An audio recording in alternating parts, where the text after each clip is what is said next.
2015, nung nag-pole dance ako, parang meron na-reignite sa self ko. Naramdaman ko ulit yung passion, pero sobrang busy. So, hindi na siya natuloy. It was a dream to have a dance video, initially sa pole, pero I need to train harder pag aerial or pag may apparatus. Until I see these people na nasa community na bumabalik sa dance, even if they are on their 30s, on their 40s, then na-inspire ako. So, nung bumalik ako mag-dance, naisip ko, bakit hindi ako gumawa ng simpleng video lang na I'm dancing. So, this year, I'm ticking it off my bucket list. So, nag-reach out ako kay Coach V. Sabi ko, gusto ko mag-dance. Gusto ko magkaroon ng dance video.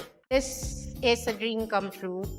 For the first time na feel ko na I don't need an apparatus.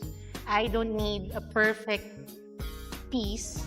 I just need to dance.